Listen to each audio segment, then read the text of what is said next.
Hello. Hello, Jamie. How are you, mate? I'm good, Jeffro. How are you? How are Yeah, you not too doing, mate? bad. Nice to see you. Yeah, you too. Haven't seen you since Wimbledon. Yeah, Mm. right. Yeah, exactly. It's yeah, nice seeing you again. And hello everyone. Hello, John. And we're looking forward to this match between Seb Korda and Martin Fucsovics. Yeah, I think this could be a very interesting match. Fucsovics always makes an absolute nuisance of himself against the good players. So I definitely see this going 3 potentially. Yeah, I think so. I think it could be a close one. Yeah, John just mentioning that Seb took that late wild card, didn't he? He's been his form's been absolutely horrendous since Wimbledon, really, and even before that, I guess. Yeah, Yeah. I mean, he was really impressive at Queens, and then I Mm. picked him. I picked him to get to the semi-finals and lose yeah. to I think I, Alcaraz, and yeah, got knocked out. I saw he got Vesely, and I was like, yeah, that's not a nice first round, but I think he'll get through it. And yeah, he didn't. yeah. So I think I had him. I had him in the semi-finals as well, because that seemed quite an open side of the draw, didn't it? yeah, because I mean, Alcaraz was I think everyone's favorite to get there, and then there were so many other options that you could have picked. I think Jack Edward had God, who did he have? I think he had Quentin Elise getting to semis. I was like, that's really rogue. But okay. Wow.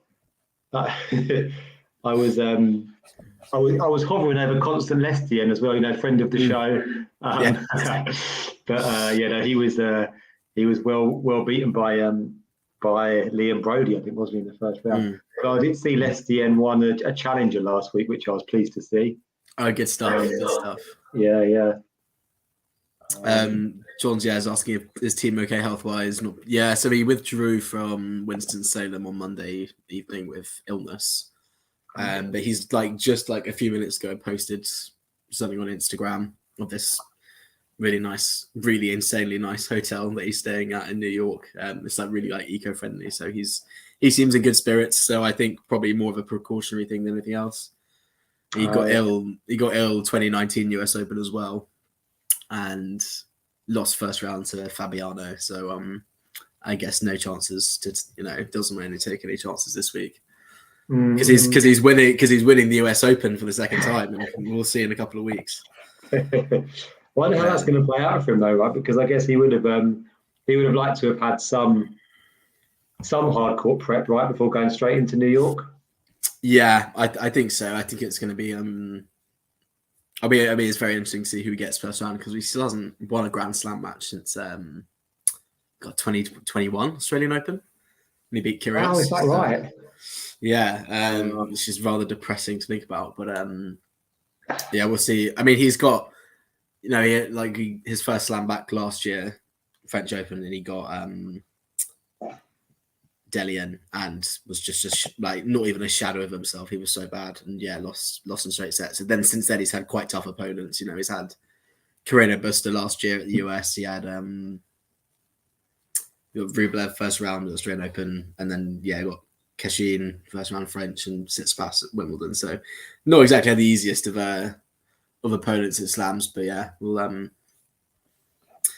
see how he goes. I think his game's really good for hardcourt still because he doesn't have to hit quite as many extra shots as he does on clay. So the chance of an error is definitely less. But be lovely to see him just get a win or two, wouldn't it? Just have a little run. One win would make me happy at this point. Yeah.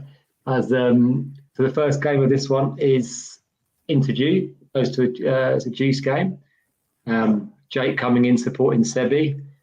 Fucsovics has had he dropped out of the top 100, didn't he? I think before this year, so he's had a decent year, climbing back up the rankings. Well, he was one of those. Yeah, I mean, I know when Wimbledon announced the Wimbledon points weren't going to count because of the Russian ban. Yeah, obviously Djokovic fans made their noise heard more than anyone else because they thought it was the most terrible thing to happen to him in terms of points. But no one thought about the quarterfinalists and the semi-finalists who got all those points from the year before and lost all of them. So Fucsovics, I think Garin was the point. I think Fucsovics and Garin, Garin, by the way, just lost in straight sets in the first round of qualifying for the US Open, which wow, okay, really surprising. And Goffin as well, out in straight sets to Dennis Novak. So interesting. Okay, I haven't, yeah. I haven't checked those qualifying scores today. Chris Aaron as well. I mean, that was a really mad run that he had at Wimbledon a couple of years ago, wasn't it? Completely unexpected, completely out of the blue. Yeah. The run on bars. Yeah, I mean, we did it 2 years in a row. Went fourth round, 21, I think, and then 22 quarterfinal. Yeah. But yeah, I think, yeah, it's weird seeing players like Garin and Goffin in qualifying draws.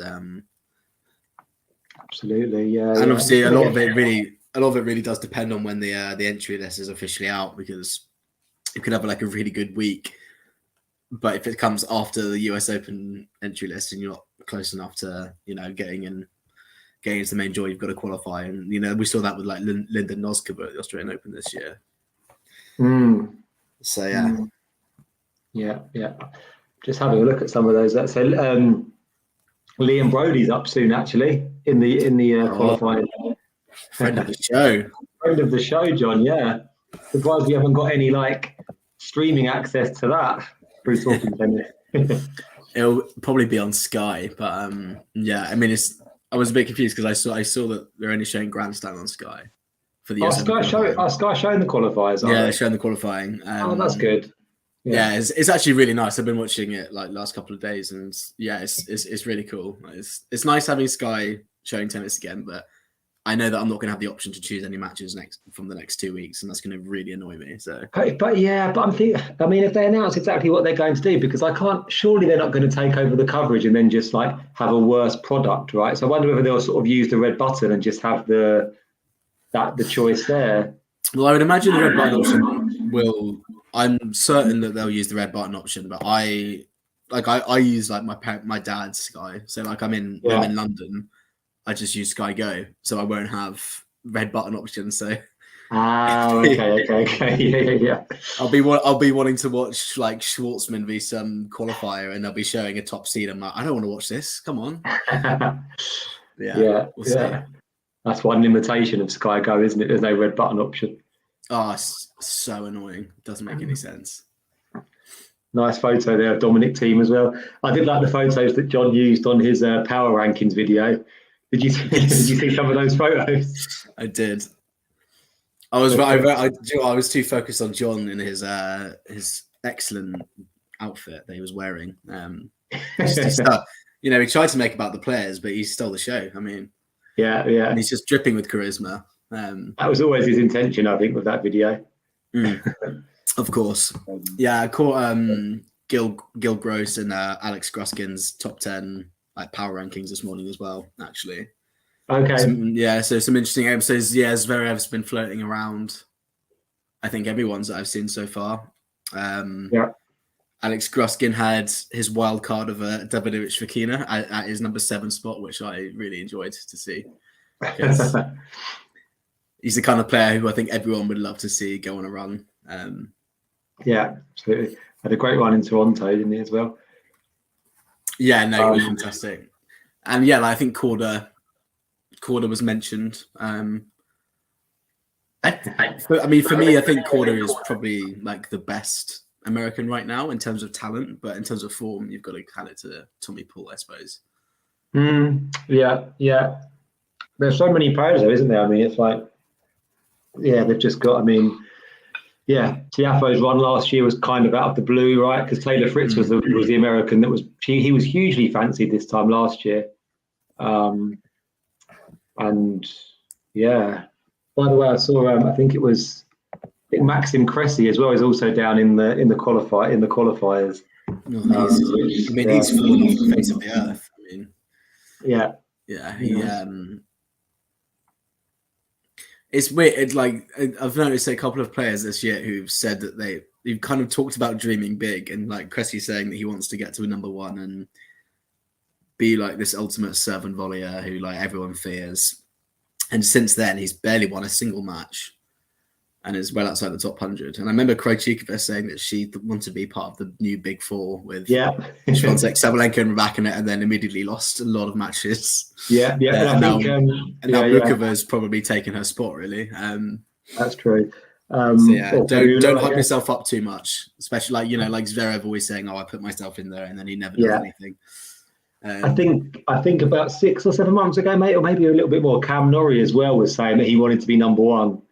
And since he's saying that as well, his form's been not great at all. Yeah. I mean, Norrie started the year amazingly. And yeah, I don't know what's happened. He seems to be acting a bit different on court. He's kind of like constantly pumping himself up. And, I don't know, trying to, all the fist pumps all the time and stuff. And I don't know if that's like a waste of energy or what, but it's not helping him at all. So.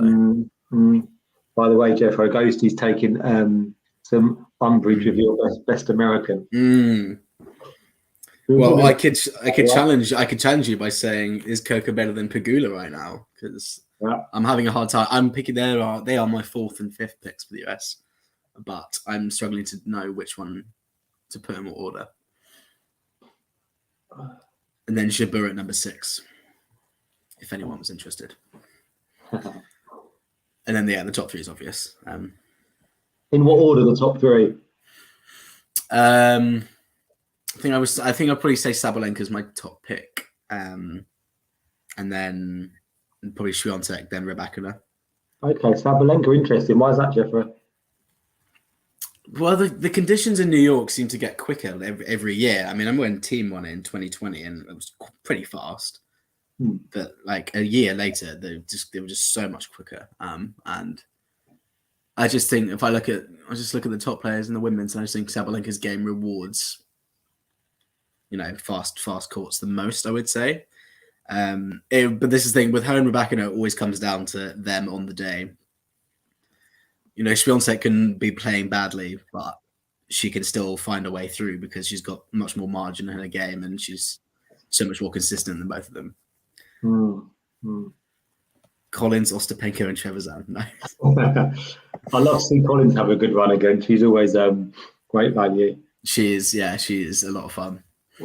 As is Ostapenko as well. Yeah. Yeah, I'd like to see another breakout. I always enjoy a US Open breakout. Obviously, we had Raducanu and Fernandez a couple of years ago. It does seem to be kind of the I guess the least predictable slam, right? Potentially because of where it falls in the year, maybe, and kind of players a bit more fatigued. But I mean, certainly if you look at like the list of winners, it's certainly been a bit more unpredictable. And as you say, maybe we do get a few more kind of like breakout stars. I mean, Jack Draper had a really good run as well, didn't he, last year? And then I think was he leading against? He beat Auger-Aliassime and he was leading against Kachanov, I think, and then had to retire. I think so. Yeah. And poor Jack retired again this week. No, against Griekspoor. He lost the tiebreak 10-8, and then I'm hoping that was precautionary. I think he must have been like, okay, I'm feeling a bit sore. I've got the US Open next week. Hopefully, that was his mindset. Yeah, I guess if he lost, it was such a close set, so hopefully it's nothing too bad, as you say. Yeah, I mean that's not a bad set to lose. Griekspoor's awesome at the moment. He's a very underrated year actually. So. He actually lost to Fucsovics, I think, actually in the first round at Wimbledon. Griekspoor, which is a bit surprising. Yeah, I had Griekspoor making round of 16. That was a 50-50 call for me, that match. That was like the quality is so good on both tours. I look at these first round matches when I'm doing my bracket, and everything's 50-50, like half the time. Yeah. Ghosty's also asking, is Andreeva in the draw? I presume she must be. Yeah, her older sister's in qualifying, but the Mira Andreeva is. Yeah, she's currently playing tennis in the land, and she beat Tamira Korpak 7-5 in the third yesterday. Oh yeah, and get Sloane Stephens tonight. No, I saw that. Yeah. Cool. Does Draper get the Delpo curse? I mean, I don't think we could even put him on Delpo's though. He really, honestly, at this point, he could end up being one of those players who just could never stop being injured. I'm getting quite concerned, to be honest, about Draper.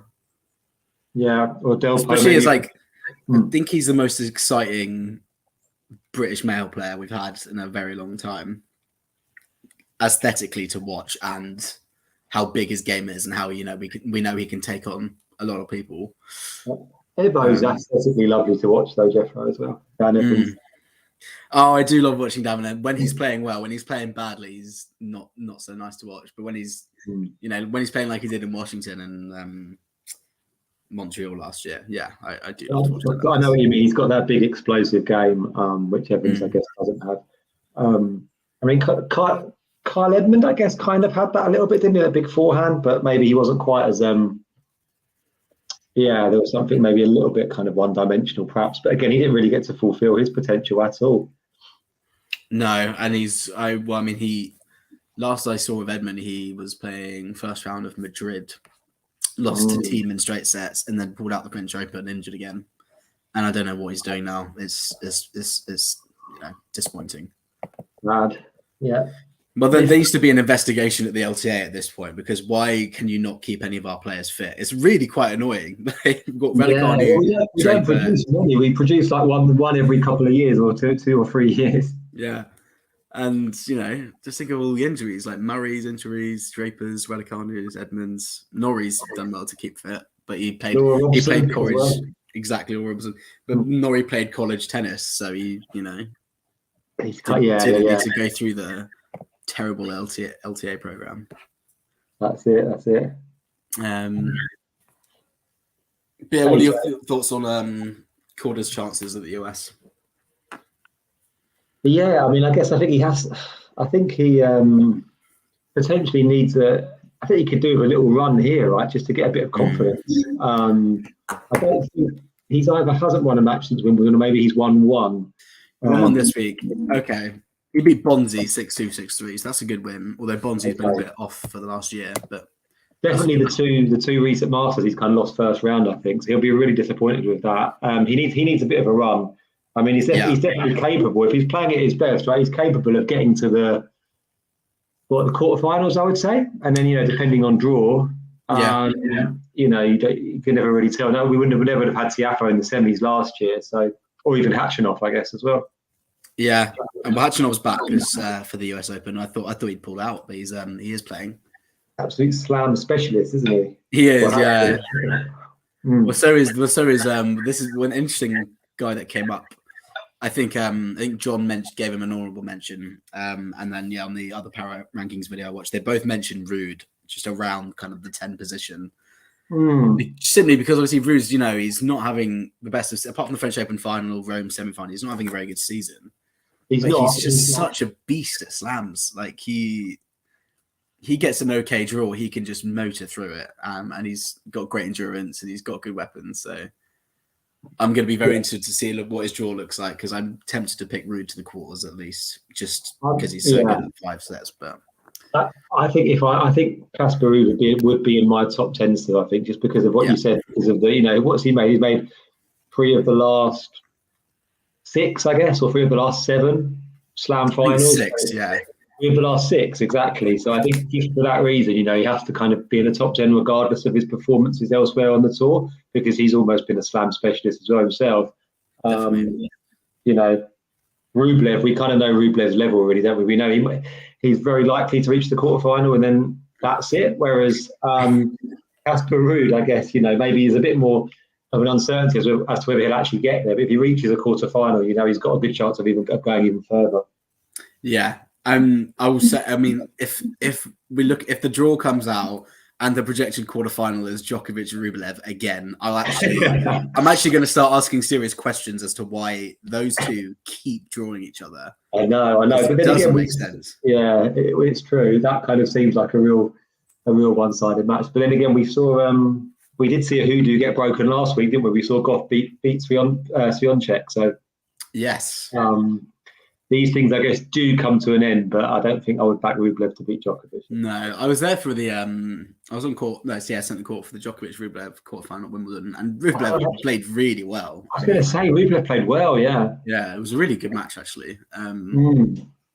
So, but it's just a terrible matchup for him. He can take a set, and then it's just kind of JJ Williams won the US Open, the survivors of the marathon.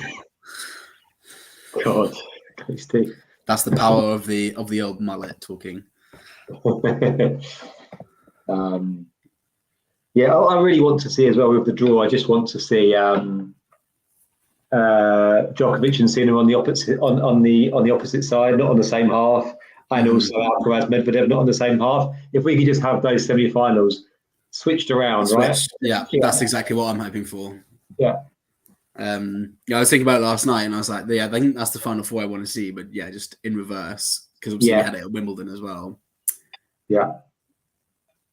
But yeah, Rune, I really, really want to believe Rune is going to do something, but losing to Garone in Toronto and then withdrawing injured against, I think it was McDonald's in Cincinnati, doesn't really bode well. But yeah, Rune it's true.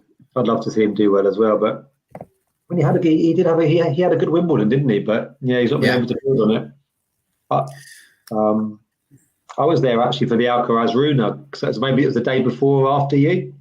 Day before, it was the Monday. Day before, yeah. That was a decent match. I mean, didn't know Rune play? Rune didn't play bad either, I don't think, but Alcaraz was obviously just too good on the day. Yeah, I'm actually really high on Rune. I think he's so good. So I really do hope we get a good run from him, because I think he's really good value to tennis, men's tennis as well, because he's something a bit different. He's got a bit more of a fiery personality than like Alcaraz and Sinner. But he's got such a good game as well, kind of really nice blend of kind of attack and defense. And great, yeah. And he's obviously the fourth seed, so I think people have to at least mention him, even if he's not giving a lot of hope right now. Okay, so he's definitely going to be the fourth seed then, is he? Yeah. Okay, that's interesting. Yeah. Yeah. But that's the thing. He actually, about Rublev, even Sinner, they don't believe that they can beat Djokovic, do they? Whereas I think Rune absolutely does believe he can beat anybody. Yeah, exactly. And he's beaten Djokovic twice already. So I would love to see them have a rematch. But yeah, and then again, Rune's still kind of getting to grips with outdoor hard courts. Like, he's phenomenal at indoor hard courts. Really, really good on clay. He's getting there on grass. I think outdoor hard courts, he's still a bit. He should have beaten Rublev at the Australian Open. He kind of choked that one away. He's going to have a lot of points to defend, isn't he, towards the end of the indoor hard court season? As did Djokovic, and now Alcaraz barely played at all at the end of last season, so he's got a lot of points to gain. That's true. So the race for the year-end number one is going to be interesting. Will be. Can you remember who beat Rune at the US Open last year? Ooh. I've just typed it in. I couldn't remember.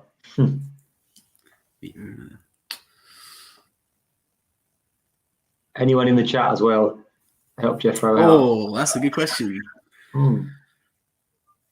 feel like I should remember that, but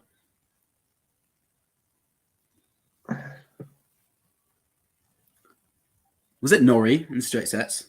Oh yeah, good shout, Jeffro. Yeah, Norrie in straight sets. Yeah. I actually had Norrie beating Rublev as well, but I was. Yes, me too. I thought Norrie would win that. Ghosty said Fonini. He's in qualifying right now, Ghosty. So one step at a time for Fabio. He also mentioned Max Purcell as well, and his mullet. Max Purcell's having an amazing couple of weeks. Did not see that coming at all. No. Really, still haven't seen very much of Purcell, to be honest. I didn't watch that much of Cincinnati or Toronto. I kind of only caught a few matches because I've been really busy. Yeah, same. I saw him play a bit. I saw him play against Andy when Andy beat him. I think that was in was that in Washington, or I can't remember now. Was that in Toronto? I think it was Toronto. So much tennis recently, isn't there?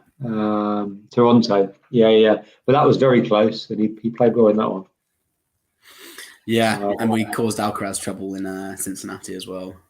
Yeah. It's been quite a good couple of weeks, I think, for the slightly under the radar Aussies, like Purcell. Jordan Thompson took a set off Alcaraz as well. Alexei Poparin's had a good run. Yeah, Vukic, he's having a very a really good year actually. Well, second half of the year. Not good enough to beat Schwartzman though. Lost 4-4 in qualifying the other day to him.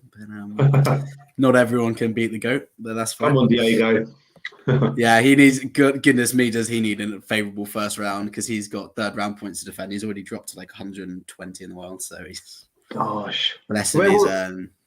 Well, where was he this time last year? He would have been seeded for the US Open, right? Yeah, he was around 20, I think, somewhere around 20 or so. But he was already it was noticeable that his level was severely dropping. Yeah. So yeah, I mean, he needs wins. I'm kind of surprised he didn't take a wild card to Winston and Salem, to be honest, because there was a lot of wild card spots available. But absolutely. Hey, Max. Yeah. Have we been any news on Andy's fitness? Do we know what's happening with him? Obviously, he pulled out of Cincinnati, didn't he? I don't know what the reason was. Was it an ab? The reason it was, let me just double check. Very nice forehand winner from Korda there, by the way. Yeah. It was ab, yeah. He said it wasn't as bad as last time, and it didn't take long to recover from that one. So I'm assuming he'll be okay. Is he? And he's not going to be seeded, though, is he? He's not. No, there was a chance he might have been, right, if he could have played Cincinnati, but yeah, he's not going to be. I think. Yeah, Sky Sports have done a bit of a story today. Yeah, he's definitely not going to be seeded. But it doesn't really make it obviously makes a difference, right? If he can get to the it makes a difference as to whether he can get to the third round or not. But he had such a good draw at Wimbledon, even being unseeded. Yeah, he could have easily reached the quarterfinals at least.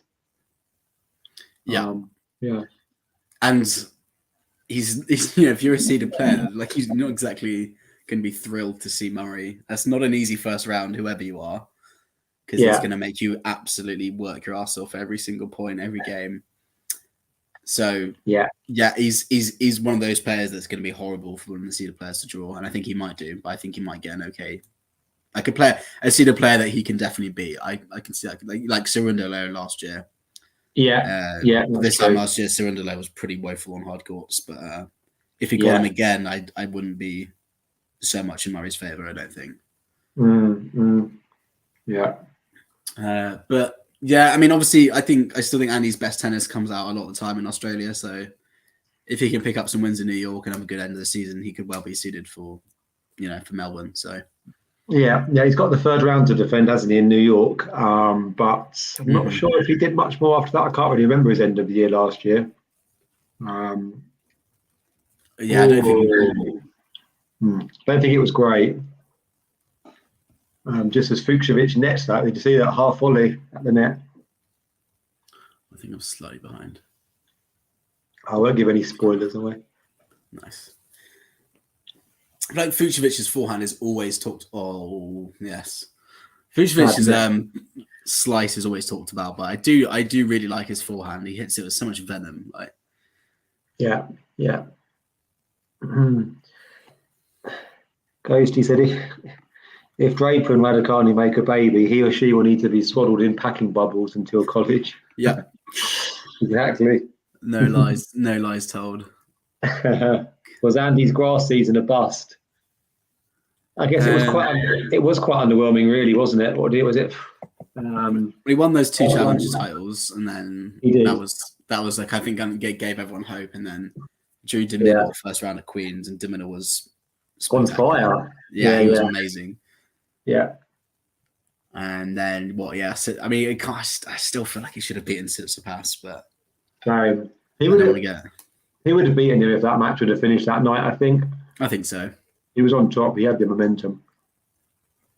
And this was all while Tsitsipas was serving and hitting his forehand insanely. I know it decreased as the match went on, and then the next day kind of got back to that level again. But Tsitsipas won the first set, and his forehand quality was 9.5 out of 10 by those kind of metric things. Yeah. and like it was the highest of the whole tournament. I was like, how are you gonna win a set against someone who's forehand dominant? Forehand that well. I mean, but Andy was serving so well in that match. Best I've seen him serve for years. Ghosty loves to watch Tsitsipas lose. Well, you're gonna enjoy the US Open then, because I don't think he's gonna make it far because he just can't play there. Yeah, right. I wonder why that is. It's a weird quirk, isn't it? Even when he's been playing well, he's not performed there. Yeah. I mean, I to be honest, I coming into this year, thought about Tsitsipas, and I was like, he's going to have a good first half of the year. If he has another terrible second half of the year, I'm going to start getting, like Wimbledon onwards, I'm going to start getting quite concerned that you can't every year do well at the Australian Open and the French Open and then just completely flop at Wimbledon, the US Open. Like you need to start figuring out why. And like, yeah, grass, that's fair enough because grass is tougher to figure out and it takes time and there isn't that much time to get used to it unless you're Alcaraz and you can just adapt to anything. But yeah, I mean, I think if he has another bad US Open loss, like last year, got slapped by Galan. Gosh, yeah. It was really, really quite funny night, but it's not saying as funny since last loss, but it was him and Fritz both got sent packing in round 1 in 4 sets to massive underdogs, and no one cared because at the same time Serena was playing on Arthur Ashe, so all the focus was on them. And then people came out of that match and stopped watching that match, and they looked at Twitter and they were like, "Tsitsipas and Fritz are out. Oh god." Yeah, absolutely. Ghosty asked, yeah. Ghosty, yeah. They gave him a lot of shit during the almost literally during the toilet gate as well a couple of years ago, right? Yeah. Against Murray as well. And then he lost to Alcaraz, and that was kind of the big breakthrough win. Yeah, that was a big breakthrough win for Alcaraz. That's right. God, that's crazy to think that was 2 years ago now, nearly. I know. I think because obviously we'd all known Alcaraz was kind of on the rise for at least a year or good 6 months or so before that.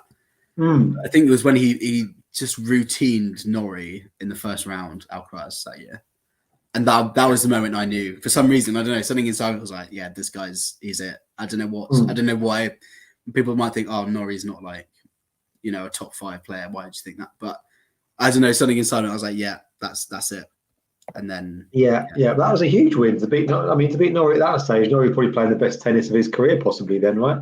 Yeah. Yeah. Sean Power saying, I think Tsitsipas and Zverev have the same problem. They think they're entitled to win trophies just because they have talent.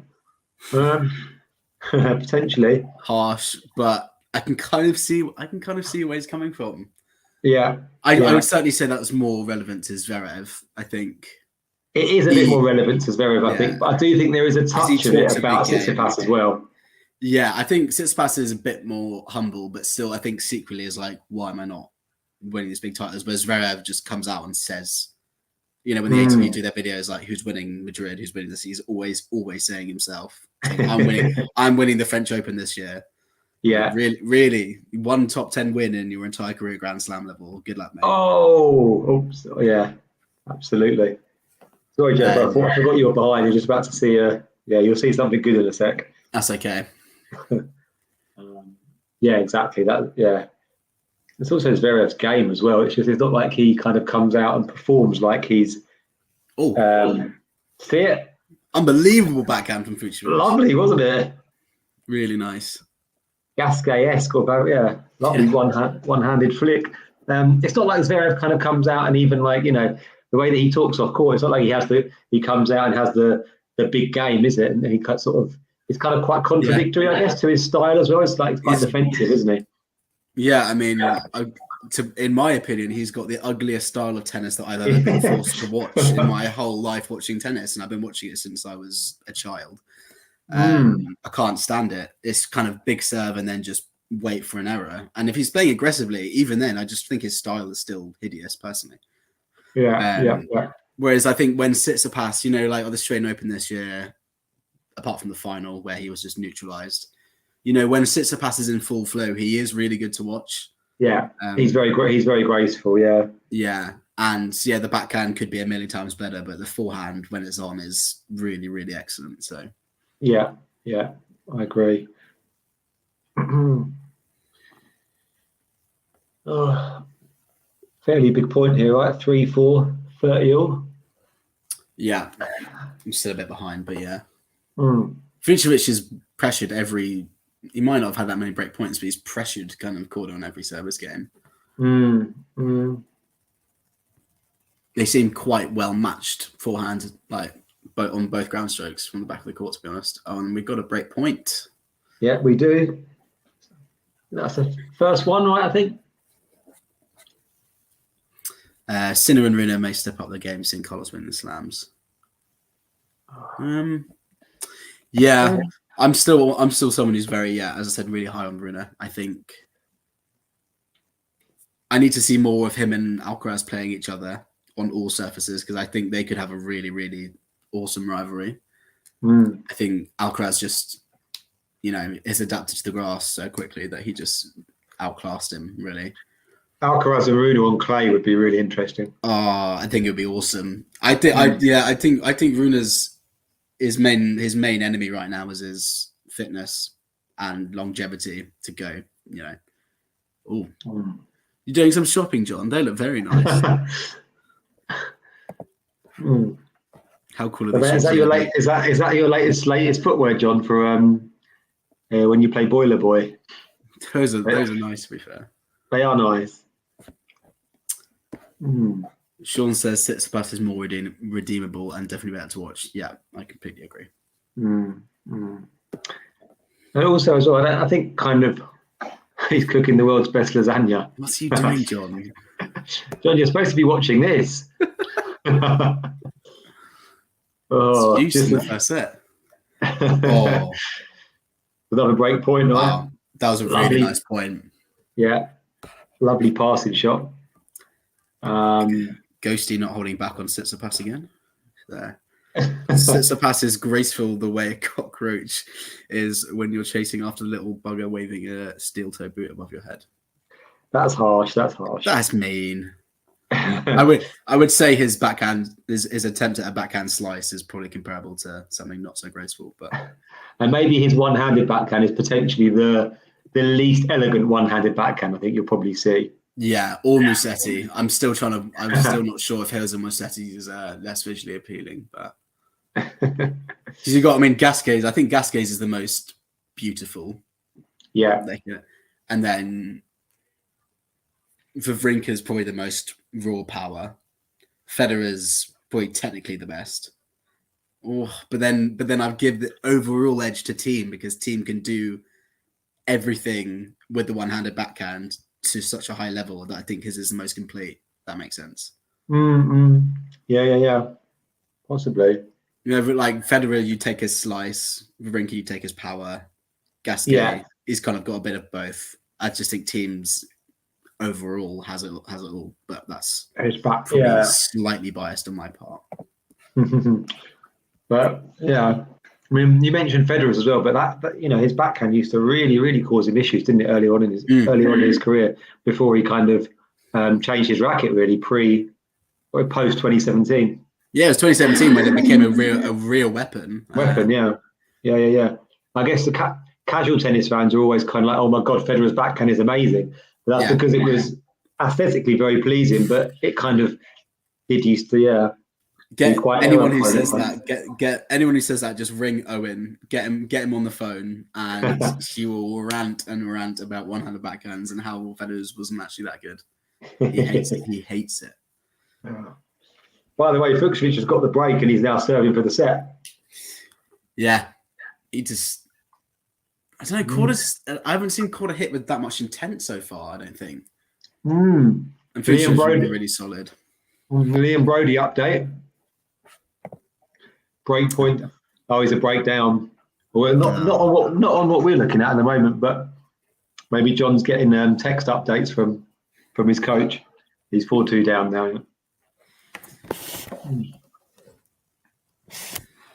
I'm surprised kind of Brody didn't really get into the third round at Wimbledon. You'd think he kind of amassed enough points to potentially qualify, but I guess he was obviously kind of quite comfortably out the top 150 maybe before Wimbledon, right? Yeah, I mean he had a good week at Challenger. Was it Winnipeg last week? Semis, yeah. Okay. Yeah, 110 in the world now, John said. Yeah, I think his run just last week boosted that, so I think he's still a bit off. I mean, if there's one player in the history of tennis that I want to make the top 100 for the first time, it's Brody. He's never been in the top 100, is that right? Yeah, he's never been. I think he's at a career high right now. Let's have a look. By the way, 3 breakback points for Korda straight away. Career high is now. Yeah, you're right. Yeah. John says cut-offs around 100, and it is, but you kind of really need to be at 90 plus to guarantee it, because you have obviously the qualifying spots, the wildcard spots, and then loads of protected ranking spots, you know. So players coming back like Raonic and Nishikori. I can't believe Kevin Anderson wasn't given a wild card. Yeah. I watched his qualifying match last night. He played beautifully. Really. Did he really lose? nice. Did he check right? No, he won in straips. Oh, lovely. Really surprising he's not got a wild card. Former finalist, right? Yeah, and it's weird because I don't think no one's really made much noise about him coming out of retirement. Yeah. Which I think is a shame because, you know, 2-time Grand Slam finalist. Yeah. He had an odd career there, didn't he? Because he was very much a late bloomer. His 2 Grand Slam finals almost came kind of out of nothing. But yeah, very good player.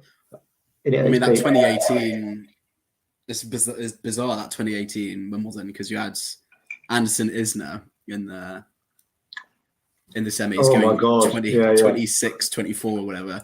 That was one of the worst matches I've ever seen. It was rubbish, to be fair. It was more relief that someone finally won rather than and then you had Nadal Djokovic, probably one of the most underrated matches of the last 20 years. Incredible match. Spanned 2 days thanks to the Isner Anderson match. God. Yeah. And it's I find it really interesting to think if Nadal had won that match, if Djokovic hadn't hit that insanely clutch forehand, break point down the 5th, and if Nadal had gone on to win that, and it's really interesting to think how things would have looked over the last 5 years if you know a few things had changed in those matches. But so many moments like that, isn't there? Ghosty saying, how long did protected rankings last?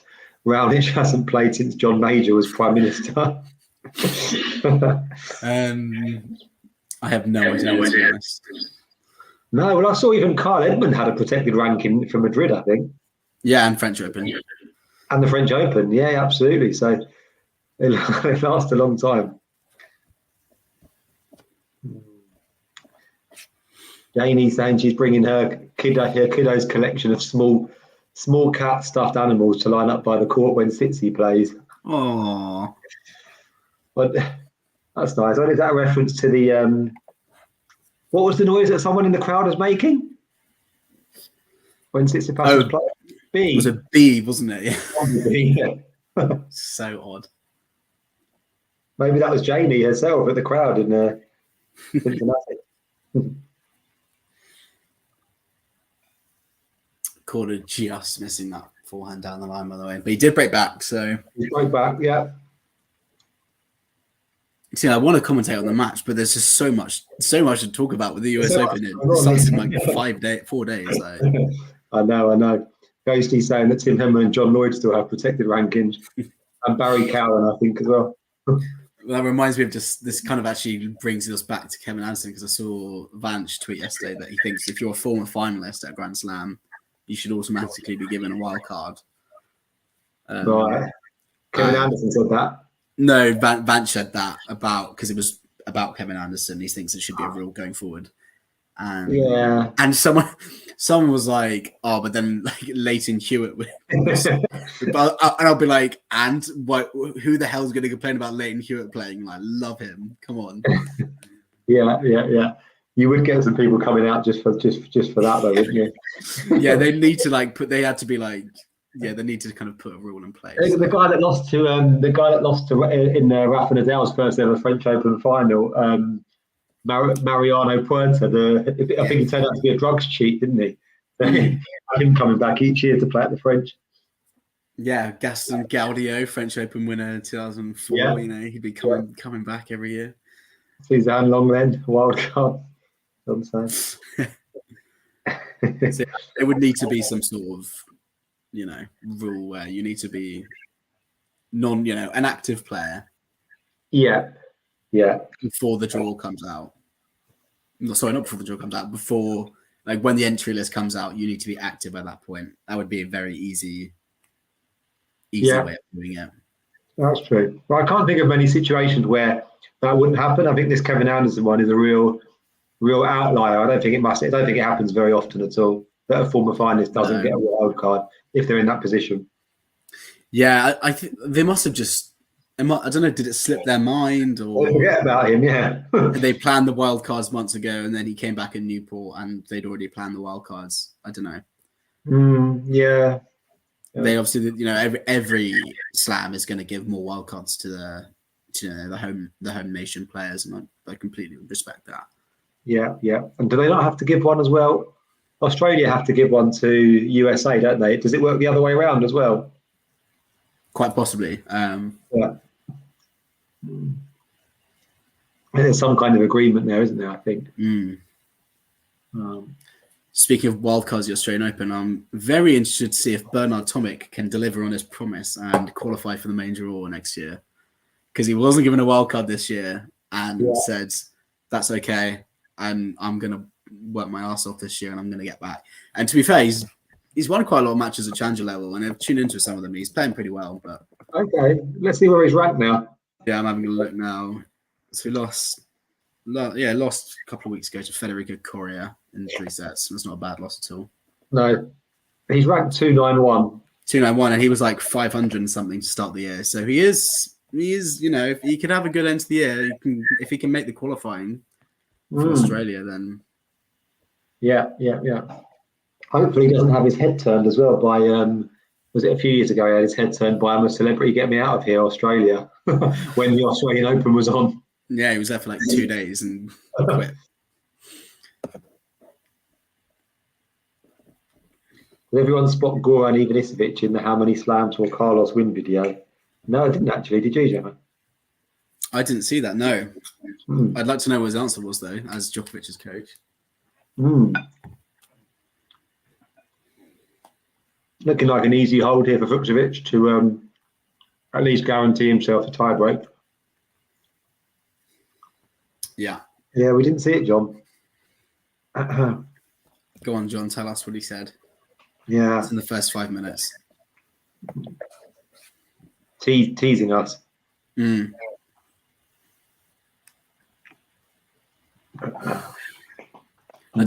I'll be honest. Actually, I will tell the truth. I don't think I actually watched the video. I was, but I did watch your power rankings video, John. So you can give me a bit of slack. Me too. I didn't see the same as you, Jeff. I didn't see the Carlos one, but saw the power rankings one yesterday. Yeah, he's not happy with us. He's gone. Sean Power saying, so hard to call major winners now because the big three made it seem so easy to win them every year. To be fair, though, Sean, that is true. But to be fair, it's almost looking like a big two now, isn't it? Really, I can't really imagine anybody else really predicting neither Djokovic nor Alcaraz to win it. I can't. You know. Yeah, after Wimbledon, I was absolutely convinced Medvedev was going to win the US Open. I just had a really strong feeling, and now he's really underperformed and really underperforming in Cincinnati, and he really underperformed in Toronto, really underperformed in Cincinnati. I watched one point of Zverev Medvedev, and I just exited immediately. It's the most horrifying matchup. I mean, watching them kind of like float forehands to each other. I want to scream watching it. It's awful. But yeah, he didn't look good, but I think Medvedev's still got to be number 3, surely. I guess so, because of the pedigree potentially, but depends on what you go on, doesn't it? Pedigree or do you have a bit of recency bias? If you do, then I think Sinner's definitely going to be number 3. Yeah, and I think they're quite, they're on the same tier. I think. So you've got tier 1 Djokovic, Alcaraz, tier 2 Medvedev, Sinner, and then tier 3 everyone who could, like Zverev, Rude, Tommy Paul, Tiafoe, there's Rublev, Hurkacz. I want to say I think Hurkacz. He's either going out in round 1 or he's making the quarterfinals at least. I think is my views on Hurkacz. He played so well the last couple of weeks. Played well against Alcaraz as well, didn't he? Yeah, his forehand's finally found his rhythm, and it's making him a way, way better player. Yeah. I don't forget he's had some success as well on the spring American hard courts anyway. And he win Miami, yeah. Yeah, I'm kind of quietly optimistic about Hurkacz because every time I get big on him, he goes crashing out. He gets like a toughish first round at a major and loses. Yeah. Do we think that Taylor Fritz could benefit from kind of less pressure, less expectation? Or is he just not playing well enough? I just don't think he's playing well enough. And his major record is just awful at the moment. I mean, he's got one quarterfinal at Wimbledon last year, and that's it. Yeah. He was dragged to 5 sets in his first round at Wimbledon. Can't quite remember who with. And then see you later, Ghosty. Cheers, Ghosty. And then was 2 sets low up against Ema and inexplicably lost in the second round. So it's really, really difficult to kind of put any stock in Fritz. I think he's an awesome player, but it just seems like when he's a bit off, he's well off. Yeah. I don't think Tiafoe's going to have a good run. I think he might go out quite early because of that. I'm thinking kind of 4th round maybe for Tiafoe. That's kind of my expectations for him. Korda has taken us to a tiebreak. Here we go. Who are you back in here? I think I'm slightly leaning towards Korda. I think now he's broken back. Okay, I'm going to go. Fucsovics isn't okay. I don't know. For me, Fucsovics isn't particularly good under pressure. He's not terrible. I just think Korda's a bit more solid. It is really, really disappointing that Korda picked up that injury in Australia against Khachanov because it was looking like he was going to have a huge year. Yeah. He was playing really well then, wasn't he? I think that's kind of where that's still so clear in like everyone's minds. Yeah.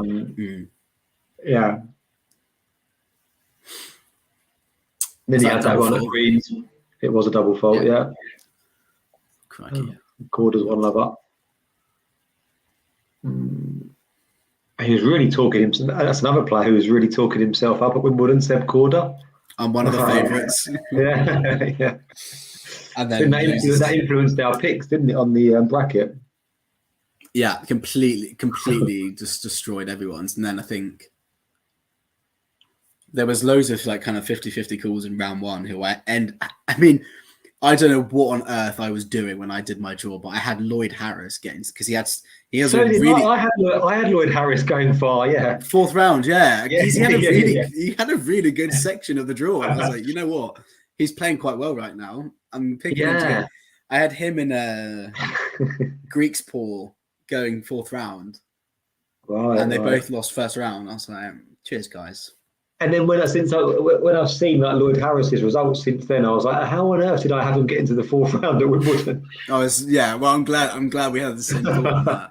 Because I said that in one of my group chats, and someone just laughed at me. I was like, "Wow, that's really, really dumb of you." I said it to I think the day I saw you at Wimbledon, we were sat next to a South African guy on one of the outside courts, and he was going off to watch Lloyd Harris. And I said, he's got a great draw. I said he could reach the fourth round.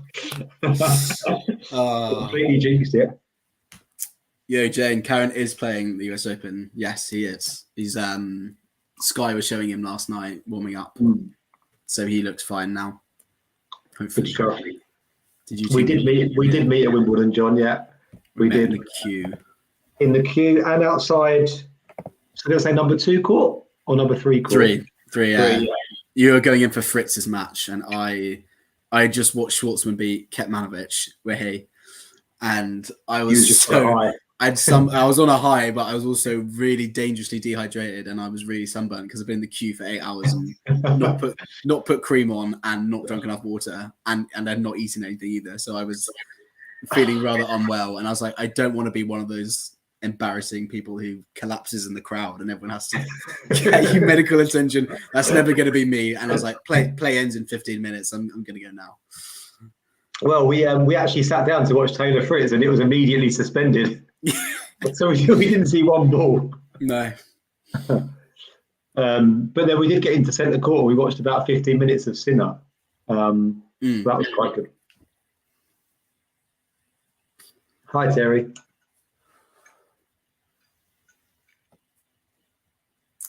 Yeah, Korda up nice. 4-2 in the tiebreak. A nice controlled backhand down the line there. Yeah, it's got a wicked two-hander. Yeah. I find interesting. Sorry, you go. I was just going to say, I think John met Korda a year or two ago. I can't remember where, but I do remember maybe there's a picture out there of John and Sebi Korda somewhere. Just give us 10 minutes when Tsitsipas comes up again, and he'll post that selfie with Tsitsipas for the 4 millionth time in his All Blacks top. Yeah, the rugby. And he asked him about Twitch as well, didn't he? And I find it interesting that I think it's mostly come up with Korda and Lehechka, big ball strikers, really good backhands.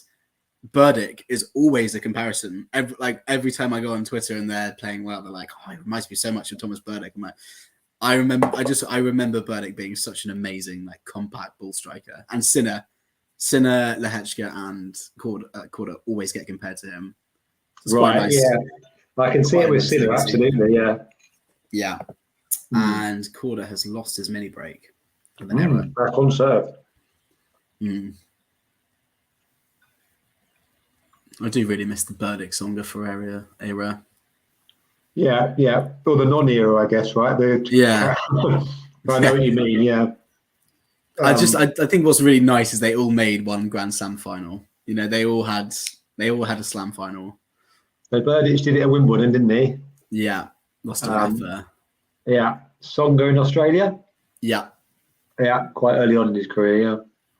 Yeah, that was his breakthrough. Yeah, right. Completely slaughtered Nadal in the semis, didn't he? Yeah, and I think he beat Andy Murray in the first round as well, I think. Amazing. Yeah.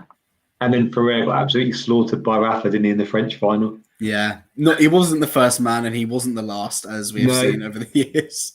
No. There it is. Yeah, thanks, John. Yes. Right on cue. Look at that Nostradamus.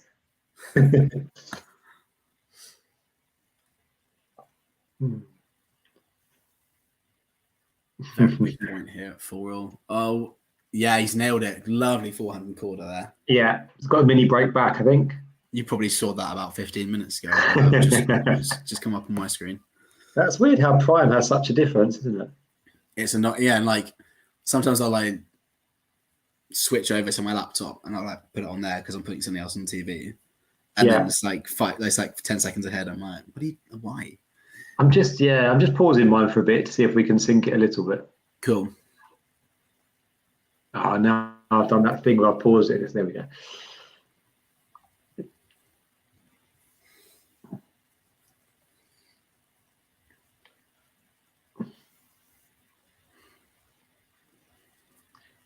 backhand down the line there from Fucsovics.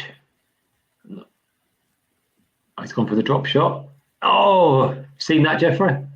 Yeah, I'm probably about a few seconds behind. Okay, let me just pause it a bit more. Oh, that was really nice. Lovely drop shot there. Back on serve.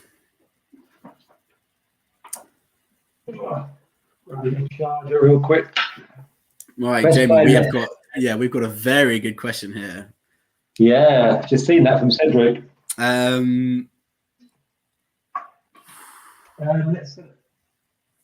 Best player not to reach a slam final. Are we talking active, or I'm assuming we're talking active and retired, so anyone? So should we do both? Should we do active first of all? Okay, active. Korda's got a set point. Nice. His best player not to reach a slam final. Probably good. Shall I go first? Yeah, because you've also got players floating around from the Big Four era who are still playing but never reached the slam final. This is tough. Oh, that's true. Oh, you're thinking Diego. I wanted to say him, but obviously I can't. I know that's too biased. Doing this set point out as well. Give us a bit more time to think.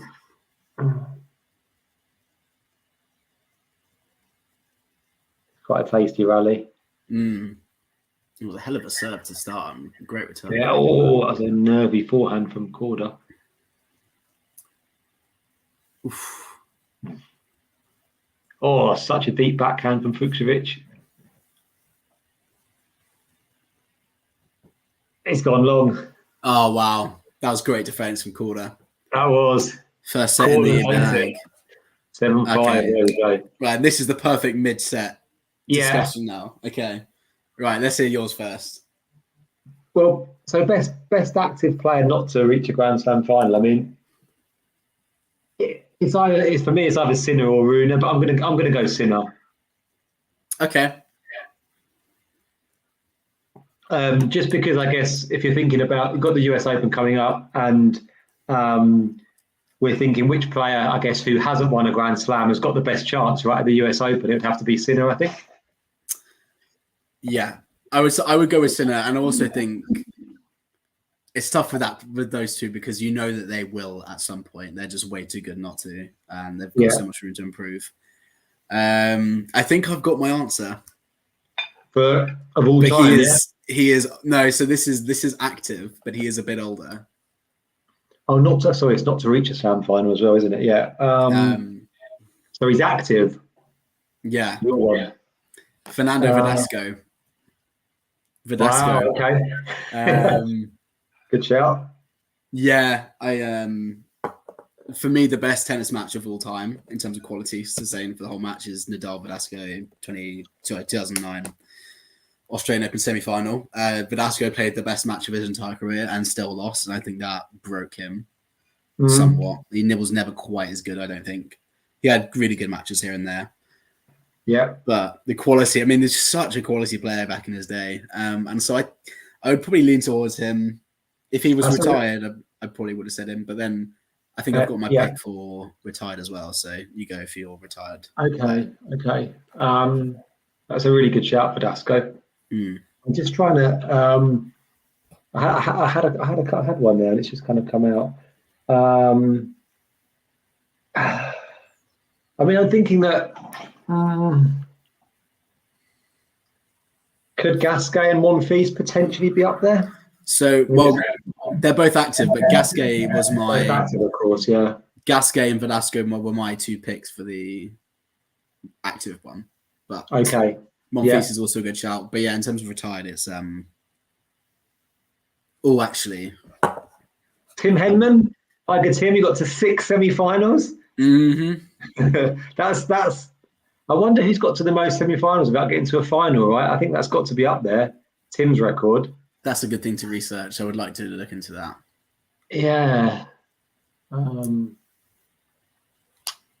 Yeah, that's a really good question. And I feel like there's maybe another couple of answers that would go, yes, definitely that person. I've got 2, and really so. No, okay, I saved my first one and then close second. Okay. So now Bandian, my top pick, for best player not to reach the Slam final. He did. He reached the Wimbledon final. Oh, he did. Yeah, he did. Yes, he did. Of course, lost to Federer. Yeah.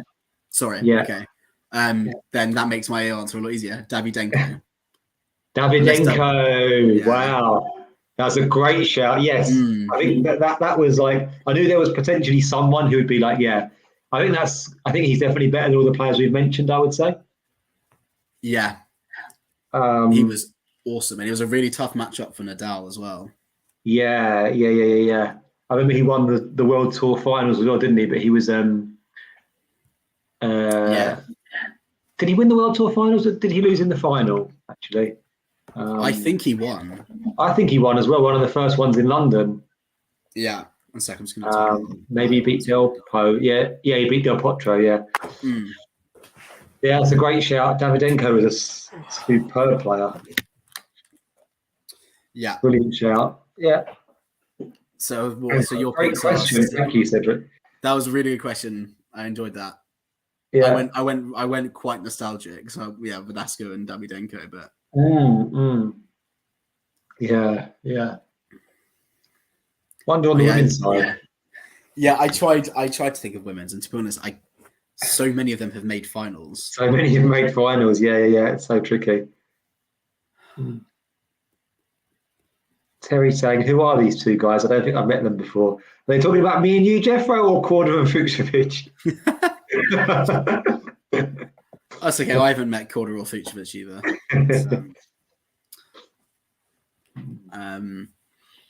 Yeah, I'm really struggling to think of the women's. No, David Ferrer said we got to a final. He lost to Rafa. Yeah. At the French, but if he hadn't have done, I think probably would have been Ferrer. I would have said Ferrer quite easily for retired. Best player not to win a slam potentially could be David Ferrer. Yeah. I think you're looking at best player not to win a slam. I think you kind of got to hone in on Tsonga, Burdick, Ferrer, because they were the ones who were up there with the big four for so long. Yep. But Liam Brody's struggling. Come on, Liam. Why can Brits outside the top 100 only play on grass in the UK? I don't understand it. I know, right? Yeah. And the British women as well that are ranked outside the top 100 or even Exactly.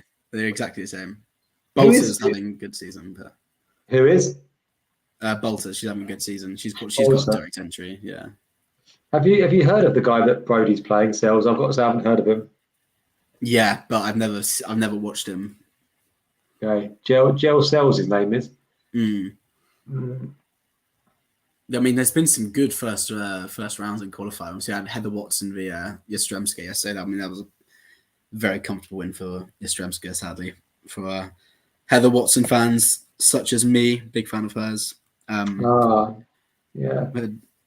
against Enzo Quacko, however you say it. You know, the only man to take a set of Djokovic. Yeah. Open this year. Legend. Thank you. John's just letting Terry know that we're part of the original 7 of Talking Tennis. Yes. Yeah, we're not on it. Well, I'm not on it too often, Terry. Kind of maybe once every few weeks. Yeah, my appearances are rare these days. Unfortunately, I live in London and I just can't get any. I'm back in Surrey for a couple of days, so I finally got some peace and quiet for once. We've got higher appearance fees as well, right, Jeffrey? Oh yeah. We're like those players that demand 500k if the tournament, for a tournament to have us, Exactly. That's actually something that's never ever factored into prize money, because obviously all these players making millions of prize money in all their sponsorship deals, but appearance fees are very kept hush hush. Yeah. I did read somewhere that apparently Zverev demands at least 500k. Wow. And some tournaments are like, no, like you're not that big a draw. Yeah. That's a lot of money for one player just to come to a tournament. That's a lot. I know. Yeah. And then you've also got when you've got the prize money on top as well. Yeah. Yeah. Crazy. Obviously, like slams and masters won't have appearance fees. I can't imagine they will, because they're mandatory anyway. So. Right. Yeah, that makes sense. I'm just going to turn the light on. It's got a bit dark in here. Yeah, it's really dark here now. Ugh. What are we thinking? We think Korda's gonna go on and winning straight sets now, or Yeah, I feel like a 6-4 set has come in here. potentially it feels like been really close, but you could see Korda potentially just taking over a little bit, maybe. Maybe Fucsovics needed that set a bit more. Yeah, he played a loose service game at 5-3 or 5-4.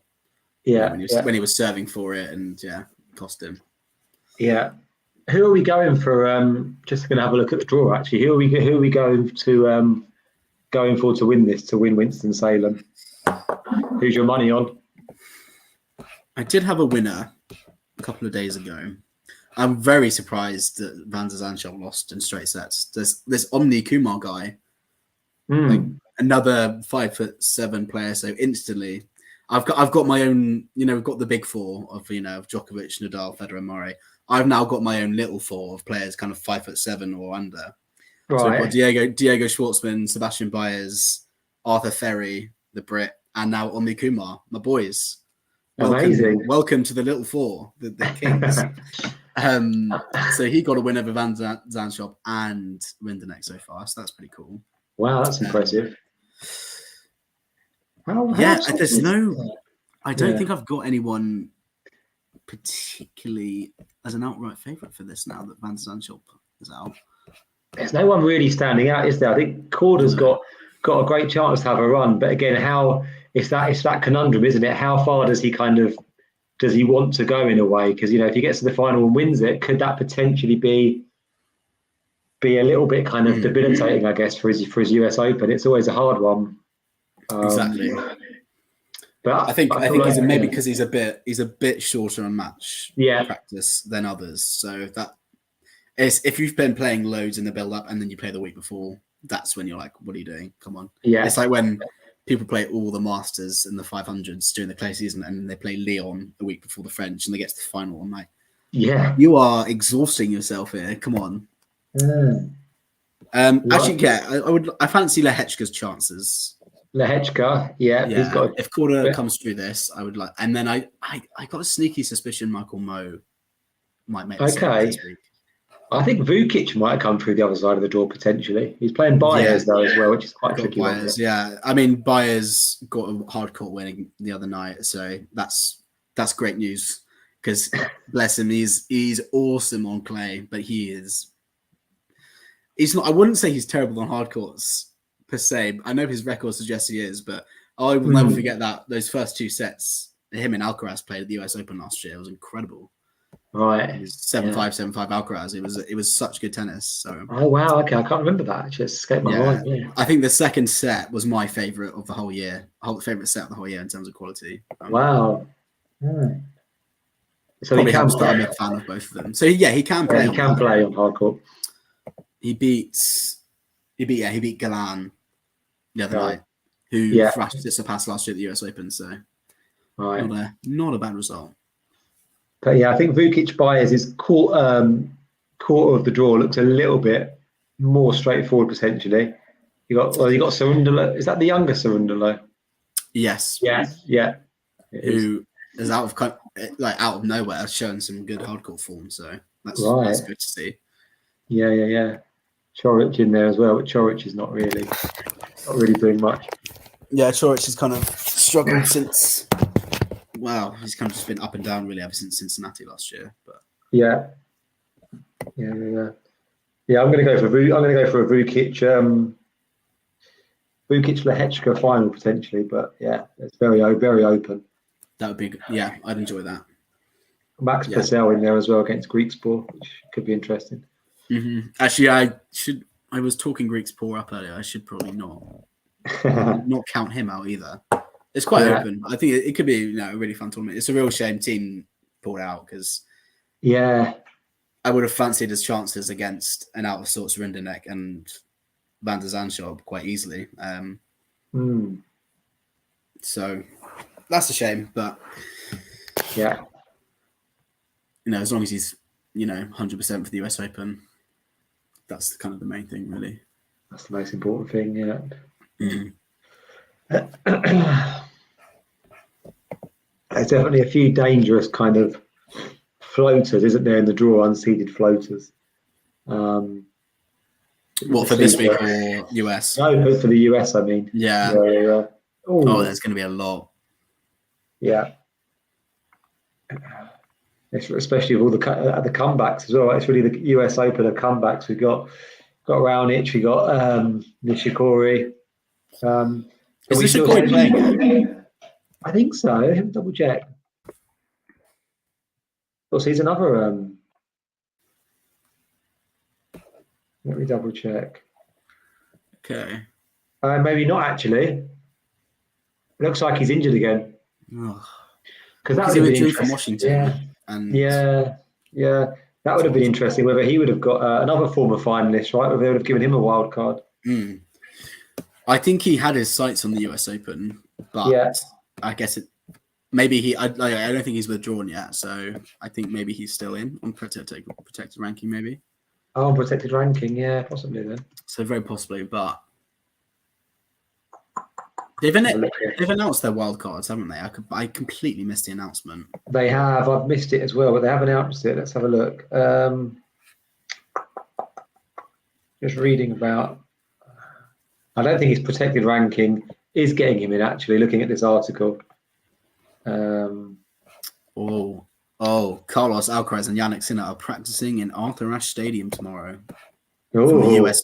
That's direct from the US Open Twitter account as well.